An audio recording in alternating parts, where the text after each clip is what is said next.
Okay, so continuing on with day 4, we're still on Sean O'Malley. The prosecutor has her chance to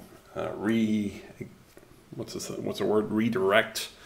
This basically means ask him more questions. Okay, the Treasury deposit accounts. Okay, as I understood your testimony, these are the accounts of the United States Treasury. Answer, I think that term that we used before was Treasury Direct. Okay, but you kept saying Treasury deposit accounts. What are Treasury deposit accounts? I don't know if that is a term itself, so questions. So is that's not a real term? Answer, not to my knowledge. Question, okay, and so the real term that you told us about, what was that regarding the securities? This is how I understood your cross is, and again, they always tell you not to go ask a question you don't know the answer to, but here it goes. Okay, the Treasury, the United States Treasury, can sell its own securities directly to the United States citizens. Answer, they can through Treasury Direct. Okay, through Treasury Direct. And then when they sell those securities, they deposit the money that they received from those securities in one of the Federal Reserve banks. Answer, I'm sure they do because the Treasury has their accounts at the Federal Reserve. I just don't know which Reserve Bank. Question, okay, and so in order to, who controls the money in the Federal Reserve that the Treasury has deposited based on the securities that are purchased by other people? Answer, there will be Treasury officials who have the rights and responsibilities. Okay, so no individual like me with my Social Security am I authorized to somehow go to the Federal Reserve even if I have a Treasury deposit or a Treasury security certificate? Am I authorized to go get my money directly from the Federal Reserve? Answer, no. So I would sell my securities. Isn't that how I would get my money? Answer, right. Why is this important? Because they've shifted from saying TDA accounts to Treasury direct deposit accounts. There is no such thing basically as a Treasury deposit account. You buy the what he just explained. You buy a security and then you sell the security. That's how there is no actual account. It's just, you don't have access to the account. You just have the security. It's just a piece of paper, basically.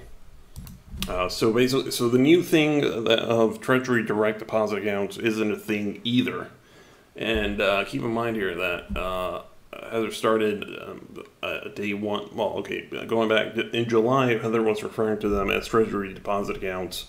Then she changes to Treasury direct deposit accounts based on this guy's testimony. So she's just making things up as she goes along. Okay, and Cynthia makes it clear here. Okay, so you would just sell the security that you owned. You couldn't just put in a rounding number and pay all your bills. Answer, that's correct. Okay, and so there's a little discussion about the Harvey Dent video when he said that you reviewed the Harvey Dent video telling people how to pay all their bills. Answer, yes, I've seen it and instructed people to pay their bills. Is that correct? Answer, generally pay your bills, pay your mortgage, pay your car loans, things like that. Question, did it mention anywhere in there to buy CDs and cash them? Answer, not that I'd seen. Now, this is very important because even though apparently Heather got the idea to get involved in the TDA thing from Harvey Dent, the thing that separates Randy from this is purchasing and liquidating CDs in a matter of hours. That's how Randy gets the cash, basically. And here they're talking about where that idea came from. It's actually pretty entertaining, as you'll see. Question, okay, and so in the very essence of the Harvey Dent video, you have to believe somewhere that there's a secret account. Is that true? Answer, that's what he's telling people. So the secret account that you didn't earn, this mystery account, yes? Okay, and so you can call the Federal Reserve to see if that you have a secret account, can't you? Answer, yes, you can. And so do you have to understand the ACH transactions to know whether or not you have $31 million? Answer, no, I don't believe so. No. So, question, and so if you have been informed that your ACH transactions have been returned, is it reasonable to try to leave with your assets that you purchased with those ACH transactions? No, because that would show you didn't actually have those funds. Here they're getting into the matter question of intent. Randy was informed that the ACH transactions returned with code 03. There is account doesn't exist error, but he's still trying to leave with the cash, even though he knew he was informed that the transaction was bad, that the money didn't come from his TDA account. That's where he screwed up. He can't claim ignorance at that point because he was told he was informed. Anyways, continuing. Okay, do you believe that, you've seen this video, do you believe that someone who went to law school and was trained as a lawyer would know how to research whether or not there were secret accounts? Answer, I would think they would. I would think that at least they could call the Federal Reserve, exactly, because it's easily accessible. Answer, correct. Davison, that's all I have. Now, I think what Davison is trying to do with that question, there's two types of ignorance. There's normal ignorance where, okay, I didn't know that. And there's a separate thing called willful ignorance. That's when you intentionally avoid finding out whether something's true or not. Because that's basically what we're trying to establish here. Because Heather and Randy intentionally avoided verifying whether the information was true or not, they can't say, oh, we were ignorant. No, they intentionally avoided verifying whether or not the information is true. So they can't legally say that they were ignorant, they didn't know. And of course, they have to do. Davison has to do that because Heather and Randy earlier were basically pleading ignorance, that they didn't know that it wasn't their money, that they didn't know that the accounts didn't exist. Then it's Heather's turn again. As always, she begins by saying "without prejudice," which she doesn't have to say that. That doesn't do anything. That just shows how little she understands. Well, anything. Anyways, but like I said, it's Heather's turn for recross, and she continues what we've been talking about. Without prejudice, I have a few questions for you, Mr. O'Malley. Miss Davidson just brought up that the Treasury deposit... Oh, Jesus Christ. Miss Davidson just brought up the Treasury direct deposit accounts, and is it a fair statement to say that the people who do the scam incorrectly call them a TDA or Treasury direct account? So this is why I love Dave Ford. She's actually calling the TDA thing a scam in court.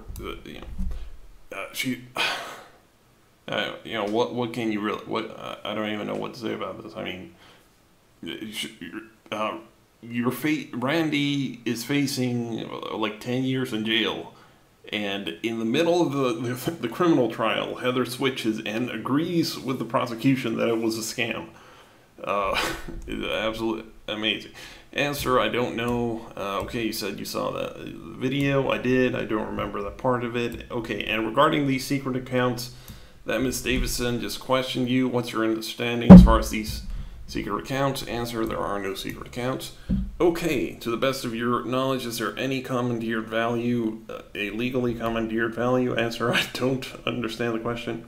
Question, in those Treasury direct deposit accounts that we discussed earlier, is there any illegally commandeered value in those accounts that possibly belong to people? Answer, so to make sure that we're talking on the same wavelength, Sean apparently realizes that Heather's crazy there because she's talking about commandeering value.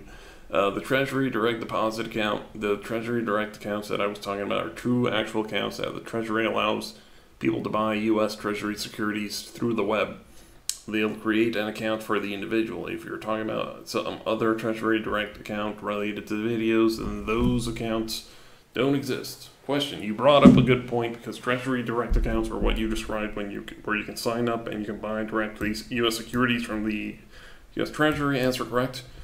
You and I have both talked about the Treasury direct deposit accounts are completely different account with the U.S. Treasury. Answer, okay, so I don't know. So if I understand when we were talking initially that if you were saying that if somebody wanted to buy U.S. Treasury securities through Treasury Direct, that they would send a check in, and then that check would be negotiated at the Federal Reserve, and it would be put in an account for the U.S. Treasury. I thought that's what we were talking about, so if you thought I was talking about something differently, then we should explore it. Okay, well then, I think that's where the issue may be. I'm not talking about Treasury Direct accounts, which is what you've just described. Right, I was talking about Treasury Direct Deposit accounts. And if it was referenced in the art of that video, then no such accounts exist, so I don't, then Heather responds, no, Treasury Direct Deposit accounts were not discussed in that video. He was talking about Treasury Direct accounts, which are completely different. They go back and forth here. I shouldn't read it. He was talking about Treasury Direct accounts, which are a completely different thing. And then, yes, there will be some kind of fraud, but an average individual wouldn't know that. Again, she's saying that they didn't know that it was fraud. Let's just read it again. There would be some kind of fraud, but an average individual wouldn't know that. Answer, frankly, I'm very confused. This is a 19-year veteran of the Federal Reserve. Heather confuses him with her nonsense. Frankly, I'm very confused. It sounds to me like you're talking about the same term for two different types of transactions, so we need to clarify. Question, okay, Treasury Direct account is what you've just described multiple times, which apparently was what we were talking about yesterday when I thought that we were talking about something different. Okay, so we'll keep to that aside. Okay, Treasury Direct accounts exist, correct? The ones that I described exist, yes. Okay, is there such a thing called Treasury Direct Deposit accounts? If it's not the same Treasury Direct that I'm talking about, then no, I have no knowledge of those such accounts. Heather, I'm just going to check it to see if there's anything further. I don't think I have anything further. Then Bean gets a chance to talk to him, and Bean gets weird here. Mr. O'Malley, have you ever heard the term straw man account? Answer, yes. O'Malley actually did his homework for here. Question, could you define that term for us? Answer, I believe typically that would be where someone would open an account in their name, but with the understanding that the true beneficiary, ultimate beneficiary, is someone else. Question, thank you. Have you ever heard of the I don't know how that's pronounced, KV trust? I can spell that if you need. Objection, Your Honor. Relevance. What's the relevance of asking him about the trust?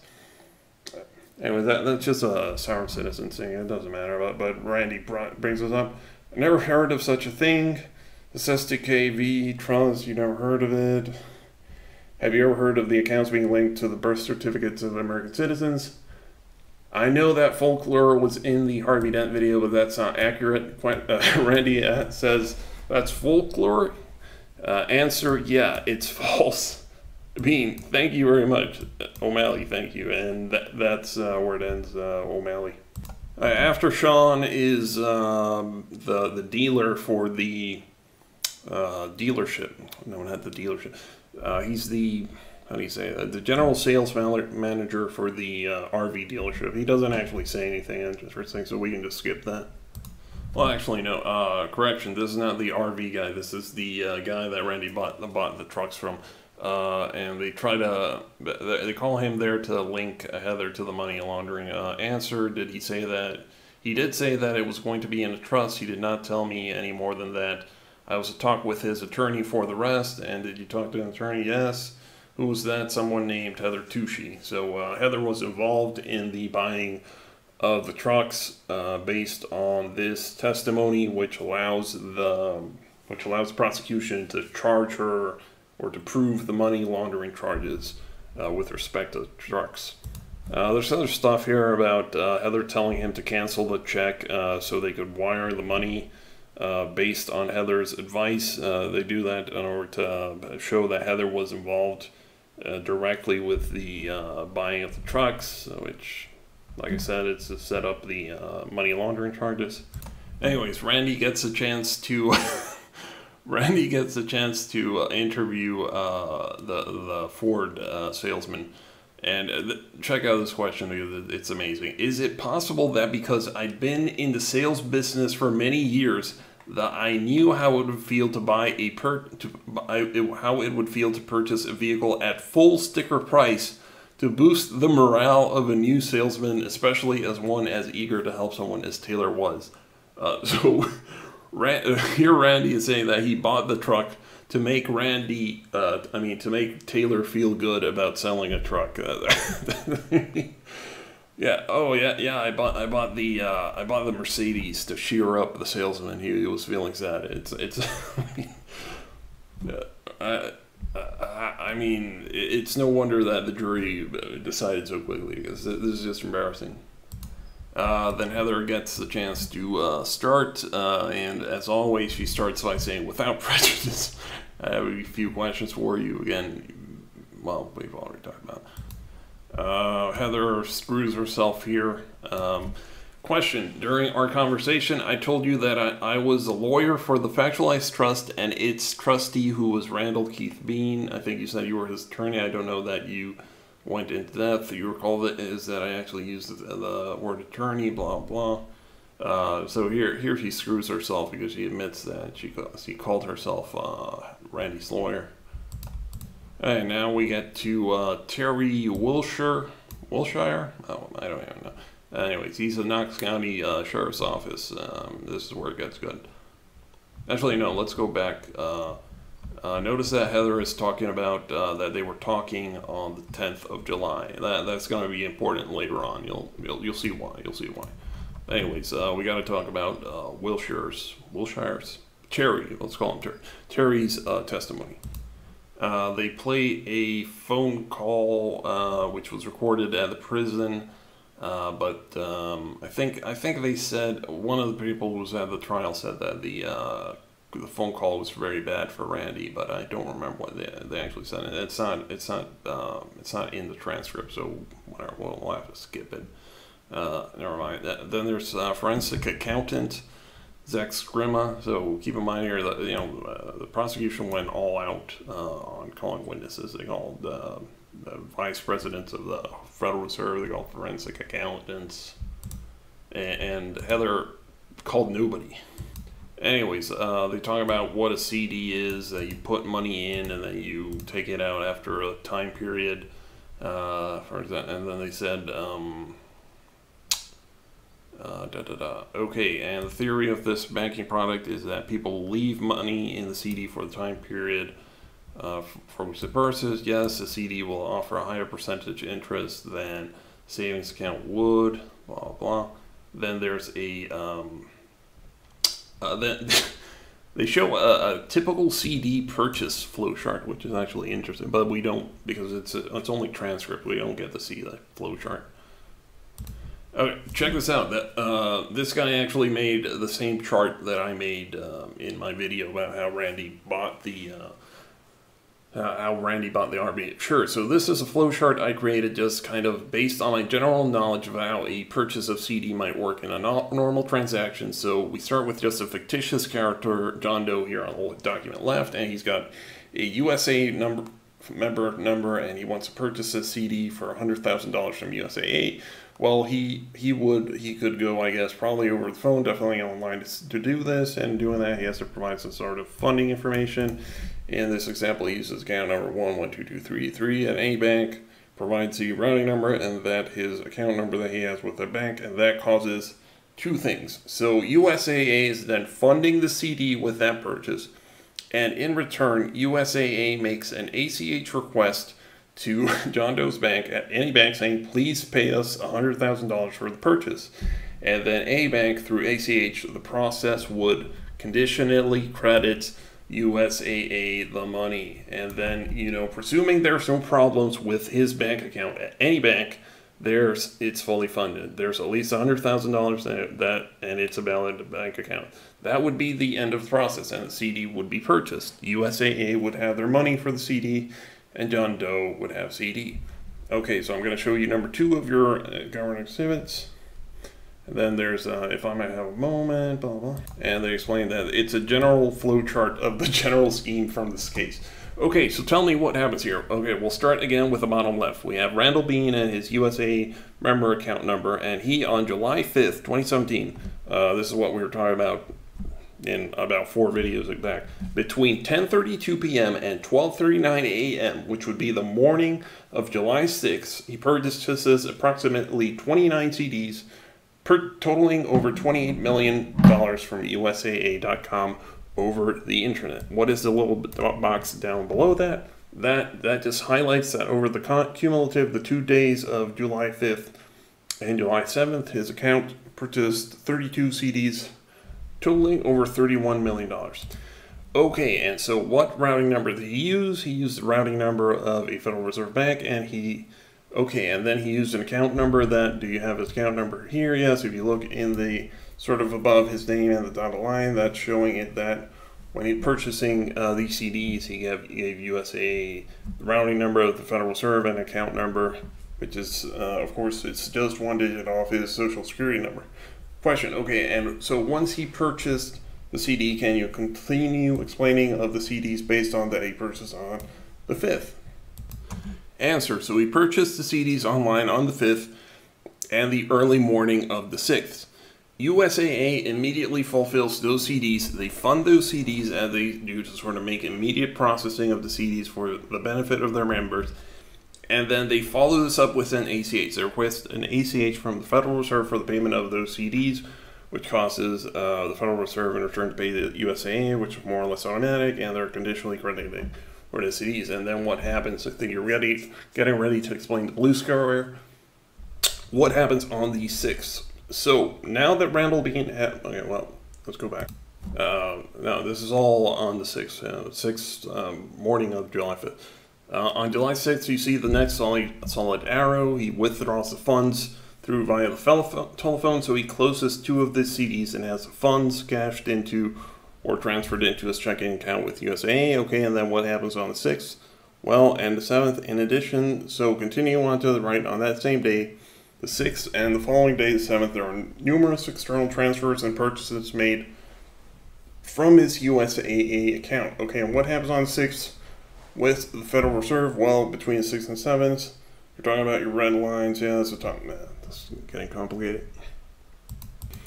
Yes, the top red line. That shows that between the 6th and the 7th, the Federal Reserve recalled those funds from USAA. They realized that there was not, that was a fake account number that was provided to them, so they're basically pulling back the funds from USAA, which is within their right, and as a result of that, USAA between July 7th and July 11th attempts to retrieve the funds from the closed out CDs, Bean's accounts, and then also try to get the money from Winnie back. Okay, if we can move on to the next flow chart. Okay, this blah blah. Let's start with the Randall Bean, explain this flow chart. Yeah, this is an example of just one CD he purchased for $500,000. So it follows a very similar pattern. He purchases on July 5th at 10:32 p.m. a CD from USAA. Again, he uses the Federal Reserve number, which causes USAA to request an ACH. So Randall Bean, where was Randall Bean located when he made his purchase? In Knoxville, Tennessee. Yes, on the internet. And the internet purchase went where? He went to USAA.com, which would be on their servers, which I understand to be Texas. Now they have to say about him doing it on the internet, because when he does it on the internet, it becomes wire fraud. If it's on paper, it's not wire fraud. Anyway, it doesn't matter. Okay, so that $500,000 gets conditionally credited from the Federal Reserve to USAA, and the CD is funded by USAA. Yeah, so Randy over the phone closes out the CD and transfers the cash from the CD to his checking account, and this was done on the 6th. So again, this is all in one day before the ACH process. Then for an amount just under $500,000 because there were penalties for the early withdrawal fee, and he did this from the phone. Where was Randall Bean located? I understand he was at his home in Tennessee. Then he called San Antonio, USAA Bank headquarters in Texas. Okay, so is a telephone wire in the legal sense? Answer, yes. Again, they have to ask if it's a wire because they're trying to prove wire fraud. Telephone call is a wire in the legal sense. A telephone call, not a telephone, thank you. Then I don't think we need to keep going over this. And then the federal, does it affect interstate commerce in the actual process of going from a bank from Louisiana to a bank in Texas? Yes, presuming those banks have servers. Again, they need to establish that it's interstate commerce in order for it to be a federal case, because that's what the statute requires.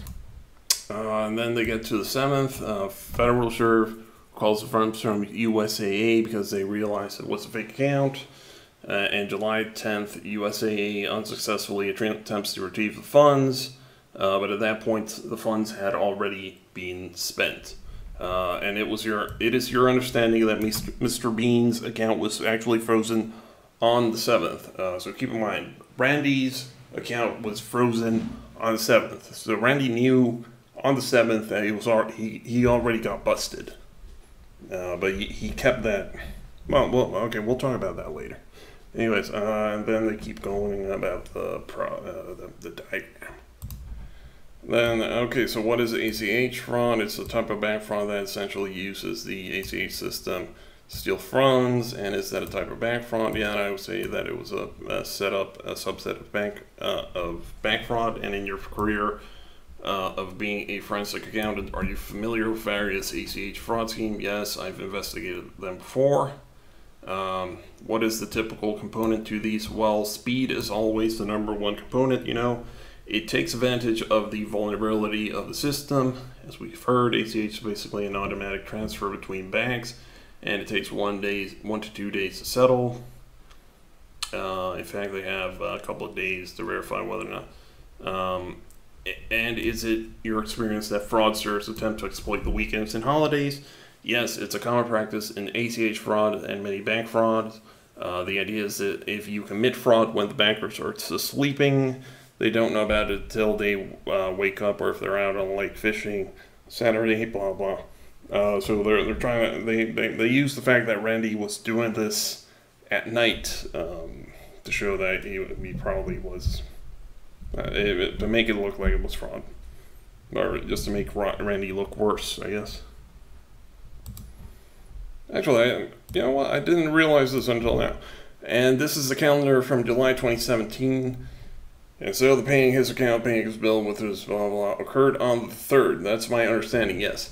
And what is July 4th? That's what we would call a bank holiday. As everybody knows, the 4th of July, all banks are closed. So Randy was doing this on a bank holiday. And 3rd was, what was it?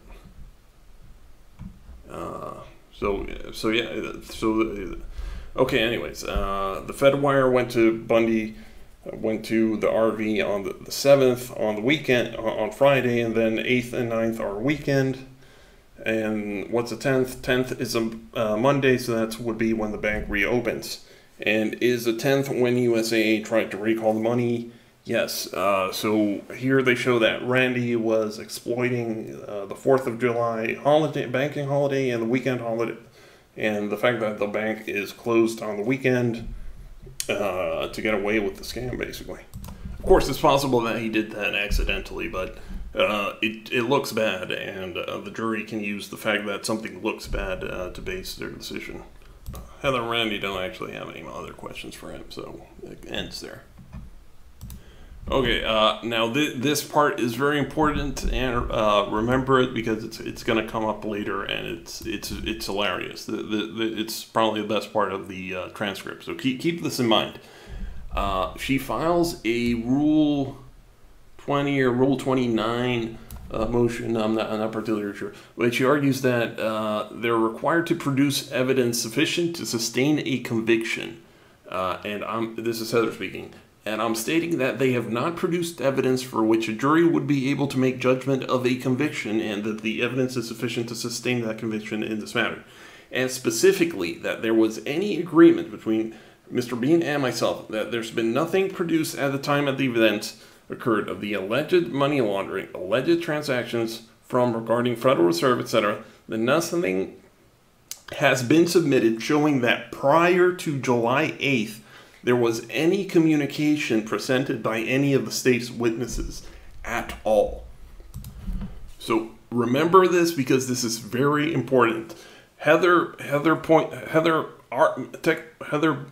is almost making a good point here. Up to this point, the prosecution has not shown anything that Randy and Heather spoke before July 8th. Now, remember that because I don't want to ruin it, but it's really good. Wait, just remember that she said that. And she also argues that there was no intent, blah, blah. And, oh, and check this out. This is amazing. I stand that this case should be dismissed against myself, Heather Antucci Draft. So, you know, she's looking out for number one. She's only trying to get the charges dismissed against herself. She's leaving Randy out to dry.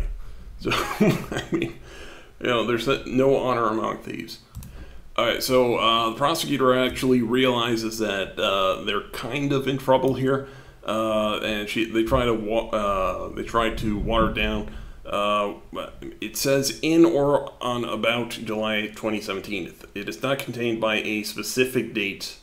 And check this out. Davison argues that the best evidence she has is that Giraffe told him to put these documents in a trust. And then they argue that they have circumstantial evidence. So up to this point, this is all the evidence they have. So remember this, because I don't want to ruin it. But it's really good. They do talk. Then the prosecution lays out their case here. They try to argue that they're showing intent, number one, by the speed which he bought the CDs and then he liquidated them. Then they also mentioned that Harvey Dent's video did not mention purchasing CDs, that it was Bean, say Mr. Bean, anyway, that Randy was the one who came up with the CDs. Even if that Randy can't shift the blame to Harvey because Harvey didn't mention anything about buying CDs, so that means that either Randy or Heather came up with the idea to buy CDs, which shows that they weren't simply copying what Harvey said. They came up with something new. Now this is Randy's. Jason. This is Randy's factual narrative.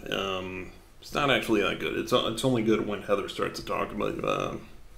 I'll just skip the bad boring parts. So Randy mentions that he learns about Heather from the UCC paperwork she filed in 2012. So here we get the idea of how far back Randy was sort of brainwashed by Heather. Okay, check this out. Heather and I never communicated until spring of this past year, and it was just catching up. Now check this out. Here we go. I had gotten into a situation. Well, I guess this is a spoiler, but remember that they were disputing the existence of a warrant. Randy is going to screw this up here.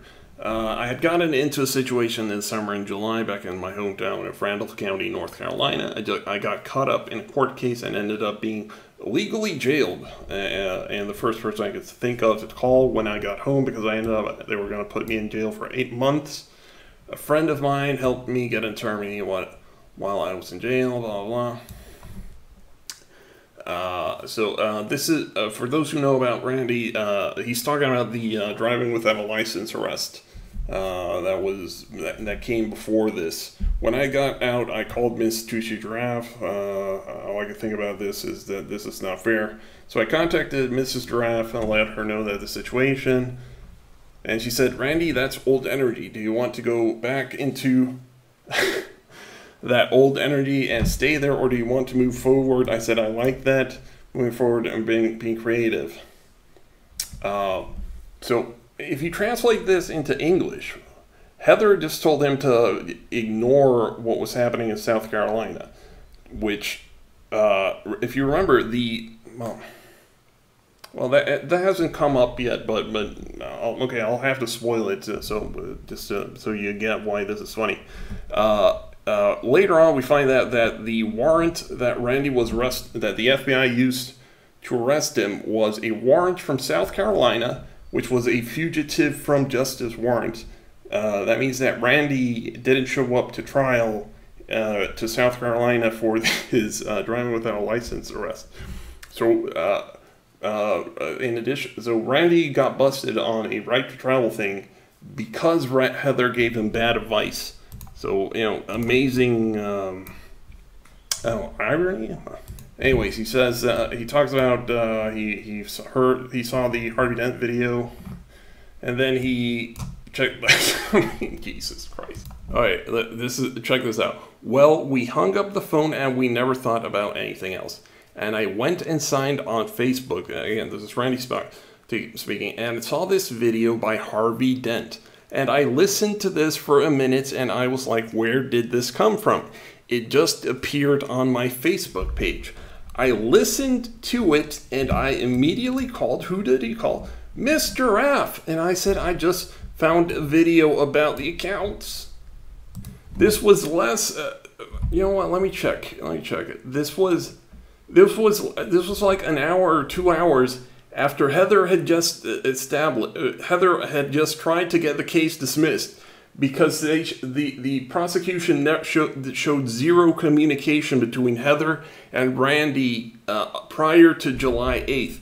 But what is the first thing that Randy does during his factual narrative?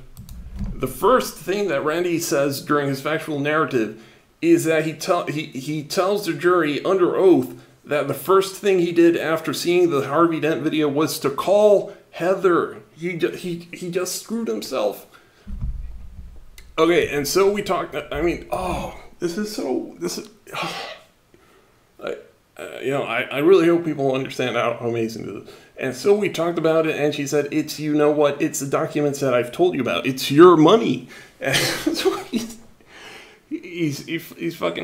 incriminating herself. And so she said, go and be and do with it. Go do what you will with it.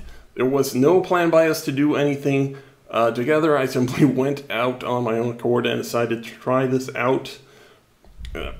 Seriously, look, he says, I decided on my own accord after saying that Heather told him it's your money and go ahead and do with it. Anyways, so I paid off some. I think my insurance was first, and I actually did that. I talked to Mr. F on the 4th. So he just proved the prosecution's case for them right there. And then later on the afternoon, I saw the video. I shared it with Mr. F. Like I said, we talked, and she let me know that that had to do a lot with documents that she filed. So this is how this is also interesting. It shows how Heather works. Heather was taking credit for Harvey Dent's bogus video, and then in July she was taking credit for the video. I was the one who did that, and now she's admitting that in the trial that it's a scam. I mean, imagine that.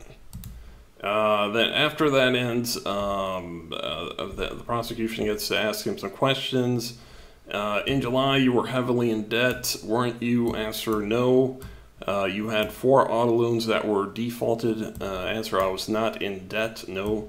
Okay, so you had 4 auto loans that amounted to $50,000. He argues that he wasn't defaulted, so it's kind of that part is actually kind of subjective.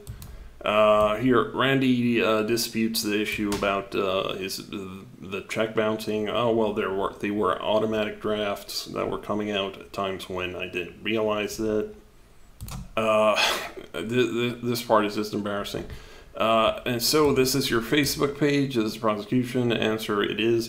Can you please expand where it says Randy Bean at the top? And this is in July of 2017. Yes, ma'am. And can you go over to the right-hand column where it says Randy Bean in the thumbnail photo? What's the date on this post? July 3rd. And what does it say? It says, I just paid off all my debts with my trust account.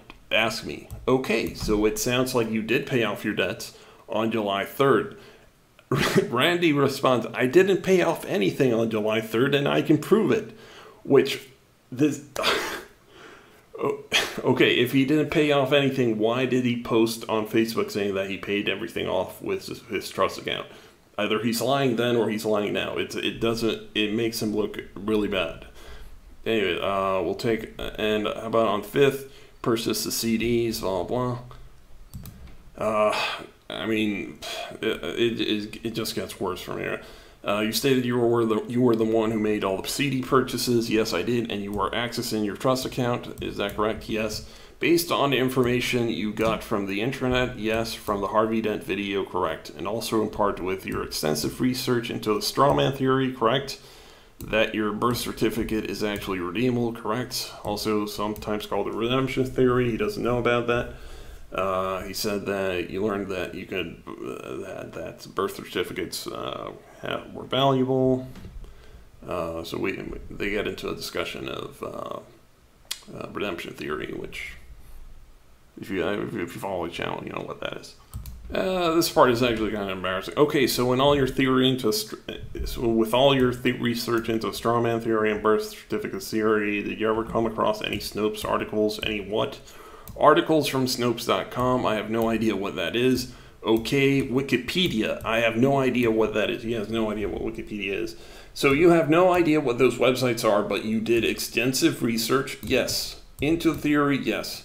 You never came across a website that would have told you that strawman theory is not a valid theory. Answer no. So you never came across in any of your research of Snopes article saying that the strawman theory is false. I don't know what Snopes are. Okay, you've never heard of Snopes.com? No, ma'am. So your research on the internet didn't lead you to any website that told you that these theories were false? No. No. Does anybody act, is a jury really going to believe him that this guy doesn't know what Wikipedia is? Anyway, so your position is that you believed you had a trust account. Answer, yes. This just keeps going. Let me ask you something. How much money is in your trust account? I have no idea. She grills him on what a trust is. So let me ask you this trust document. Yes, where did you get that trust document? Answer, from the IUV website. From the IUV website? Yes. Whose website is it to your understanding? Answer, BZ Ryder. Is it Rieger or Ryder? I don't know. Anyways, I think that's how you say her last name, BC Ryder, and she's an associate of Heather Ann too. She's a friend of all of us. Okay, so she posted on the website trust, blah blah, and you believe that is your trust. There are trusts, all your trusts. So how does the money go into trust? Whose money is that? It's our money. Okay, did you put a deposit into a trust? Answer, it's energetic. We are the value. The money is created because we have value. So he just repeats the. He repeats Heather's theory of what value is. Anyways, so they keep talking about value. Anyways,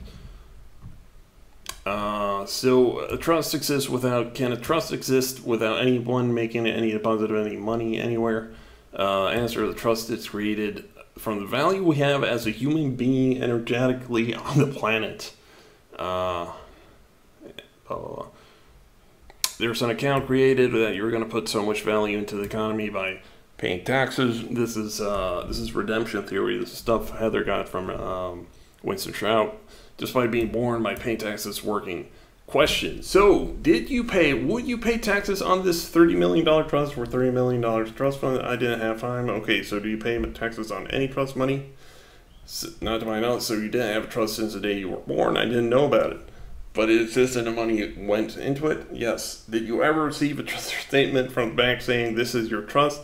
Answer, it's my understanding that you have 7 years from the time the trust is created to claim it. So, the prosecutor is just making fun of the entire thing by pointing out that all the crazy things about this.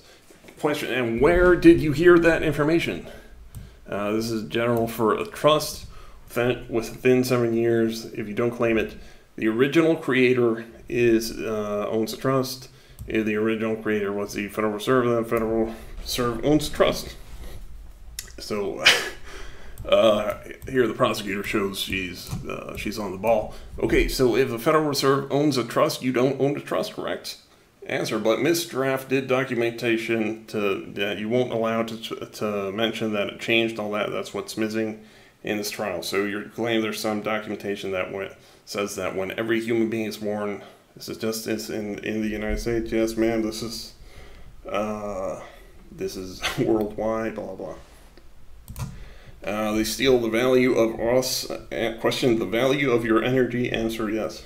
Okay, so what you're saying is that me and everybody else in the courtroom can go and access an infinite amount of funds from the Federal Reserve. Question, according to the paperwork that I've seen, yes. And that's the paperwork you're relying on? I am. Okay, so if that's the case, then if you have 30 million in a trust account, and I'm using 30 million, because that's the amount here, right? You would have kept going. Would you have kept purchasing certificates of deposit?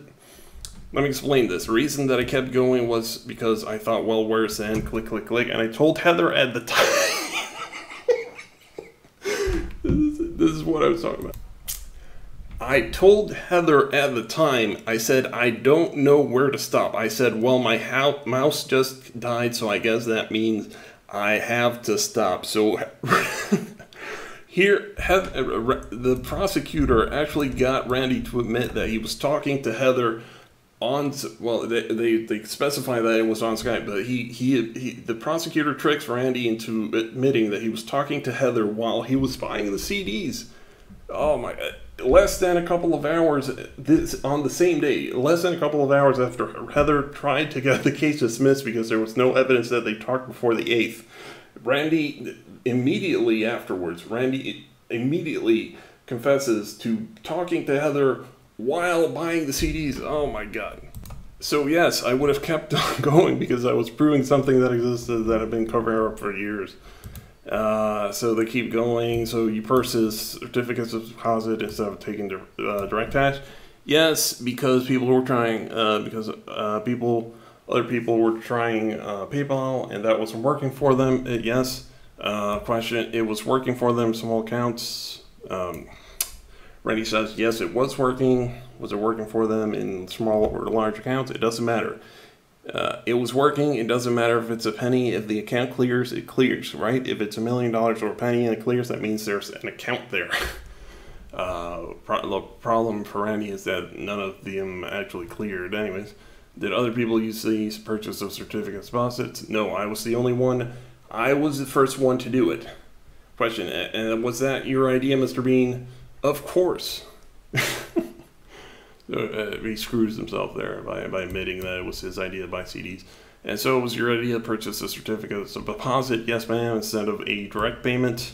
I don't understand what you mean by that. A direct cash withdrawal from your trust. Put it that way.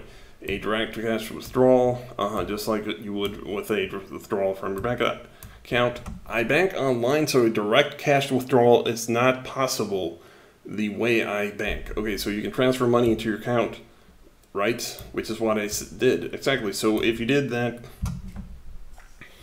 here she's trying to point out that instead of simply transferring the money, he bought CDs. You know, if you're moving money from one account, let's say you're moving money to your debit card account so you can, go out for the weekend. You wouldn't buy a CD and then liquidate it. You would simply move money. That's something we've been talking about on Quatloose, Fogbo, on YouTube. That the fact that he bought CDs is suspicious. Because if in any other case, you would simply do a simple cash transfer. And that's what she's talking about here. And then they talk about and then your social security number with 1 digit off. No, ma'am. Then the prosecutor says, but the documentation from USA said that. Answer, I don't care what the documentation says, that can be altered. Okay, you're saying that you didn't put a trust to. Oh, I did do that. I labeled the account trust to. And so the trust to number was a different number than your original trust number. Answer, what happened was that evening when I did that, they started changing routing numbers because so many people were effective at getting into accounts. They started changing routing numbers. So then after you get the deposits, you said you were shocked to see it was still in your account. Yes. I haven't finished what I started explaining. The next morning, when I got up and the money was still there, I called USAA to find out how I could go about obtaining credit against a certificate deposit. I had no intention of cashing a certificate deposit. Then the lady told him, gave him the idea according to him. He said, well, I want to buy me a truck. I've been looking at some coaches before the purpose. Court, don't ask questions, just in effect you need to make. So please, sir, court, this is a judge. If you feel like you haven't answered the question, say that adjective. An objection, you haven't answered the question, okay. Then I'll respond, okay. When I was on the phone with USA inquiring as to what were my options, here Randy basically argues that it was a lady on USAA that gave him the idea to cash the CDs. She said, do you want to try a $500,000 one? And she said, that's fine. And then she said, what's the fee to cash a $500,000 CD in? She said, $47, blah, blah. And then as soon as it hits your banking account, you make some plans with that money, right? You purchase a truck on July 6th from Ted Russell Ford, correct? You purchase a truck from Ted Russell Ford on July 6th, is that correct? Answer, I did. So, you know, let's keep the timeline here. On the morning of July 6th, he buys a CD, liquidates it, and immediately goes to the Ford dealership to buy a new truck. I mean, if that does, you know, of course, you know, that looks horrible to any jury. Now, Randy disputes that it was on the 7th, but, well, apparently they have evidence that it was on the 7th. Anyways, I think it's on this call later on in this very call. You're asked where the money came from, and you remember your answers. Trust again. You said trust again. They asked you which bank, and you said you didn't know. It was in your briefcase. Yeah, it was in my briefcase. You didn't remember it was the Federal Reserve. No, ma'am. It was not titled the Federal Reserve. It had a name to it. Where did you get that routing number? From the Federal Reserve website. So you went to the Federal Reserve website. Actually, Harvey had the same what he was showing. You just flip the Social Security. Anyways, the prosecutor is trying to show, again, intent here because USAA asked Randy where the money came from, and Randy said he didn't know, which shows that he's trying to hide the source of the funds. He doesn't say that it came from the Federal Reserve because he knows that's nonsense, or at least subconsciously he knows that's nonsense. At least that's what it would look like to like a juror. If he did, basically, if you were lying about it, it shows that you know that you did something wrong. Check out this contradiction. Prosecutor asked him, where did you get that routing number? From the Federal Reserve website. Okay, and now check this out. Question, so you get the routing number from the Federal Reserve website? No, actually, I got it from Harvey Dent's video. This is minutes, actually seconds away from one another. This is page 200. Where did you get that routing number? From the Federal Reserve website. Question, one paragraph later. So you get the routing number from the Federal Reserve website? No, actually, I got it from Harvey Dent's video. In less than 2 questions, he directly contradicts himself. I mean, sure, this is, I mean, you know, these transcripts are gold. Now here Randy screws Heather. No, man, that had nothing to do with the accounts. Miss Giraffe, after I have purchased the coach, Giraffe informed me that I should get, Heather suggested that I get the CMO because I'm paying cash. When you say she, you're talking about Heather and she's Giraffe, correct. So he's screwing Heather there. The prosecutor here shows that she's done her homework. According to you, if you have an MSO, the manufacturer, then you don't have to pay state tax. That's not my motive here. Randy says that's not his motive, but generally when the sovereign citizens try to get the MSO, it's to avoid registration and taxes. Then he explains that on the 6th, this is all on the same day. After buying the truck, he then goes to the RV dealership to pick out an RV, recreational, whatever you want to call it, motorhome. So this is all on the same day, anyways. Then they ask for a bathroom break, and his standby counsel tries to explain procedure to Randy during the break. Alright, so here the prosecution again busts Randy lying. Okay, Mr. Bean, now I'm showing you what has already been admitted as Government's Exhibit 1 of 2. You stated that you did not go and pick out a truck. I'm sorry, you did not pay a deposit to Buddy Greg on July 6th. Is that your testimony? So again, Randy denies buying the RV on the 6th. He said that I didn't make a decision on the 6th. But immediately after the bathroom break, she provides document evidence that Randy left a deposit with the RV dealership of $10,000. So she busts him so many times. It's just embarrassing. Again, the fact that he's lying shows that he knows he's in trouble. He knows what he did. He knows what he did was wrong, man. They go back and forth. Okay, but you weren't there on that day, so you gave them that deposit on that day. 7/6 at what was this? 5:42 p.m. And then you called to find out how you can wire the money, and then the and then Randy absolutely. I mean, it's just sad here. Then Randy complains that I ended up purchasing the wrong motorhome. That he didn't buy the coach that he thought he picked out. I mean, Then on 7th he files the purchase agreement, blah blah, and then they do the thing about the trust. And then they keep talking about July 6th.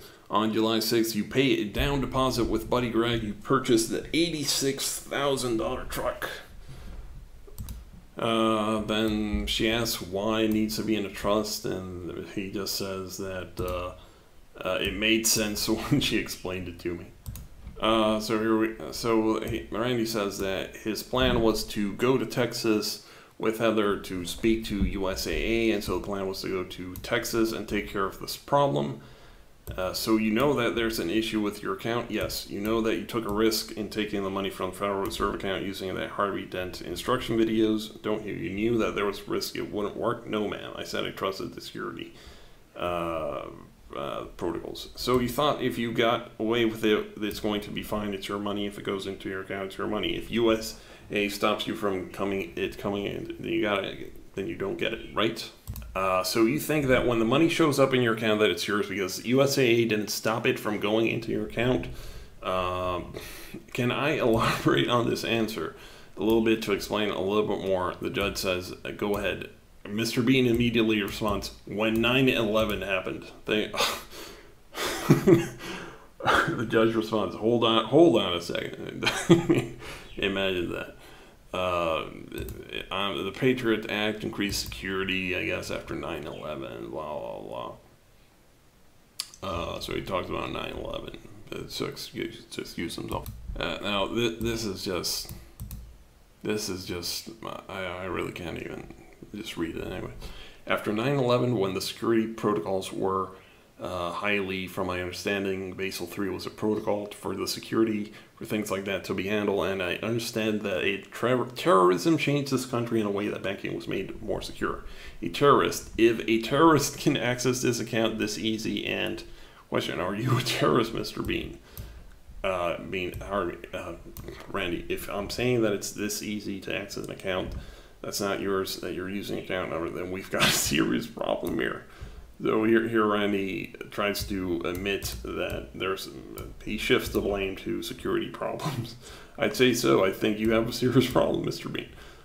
So you're saying that because of money, because now I'm going to ask you this. Do you believe that because the money went into your account, that it was your money? Answer, I do. So the fact that it was there meant it was yours?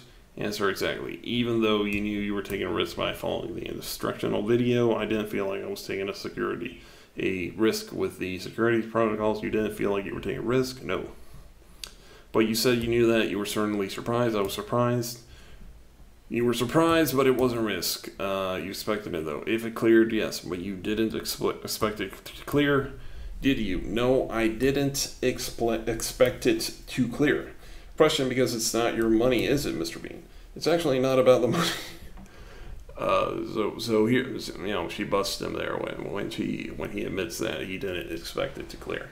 To clarify that he did, if he was so sure that was real, it wouldn't have been a surprise for the money to clear. He was surprised because he didn't expect it to work, and so that means that his brain had suspicions that it was real. This part is actually interesting for people who care about this stuff. Anyway, why do you need a red dyed thumbprint? They're talking about Heather's paperwork.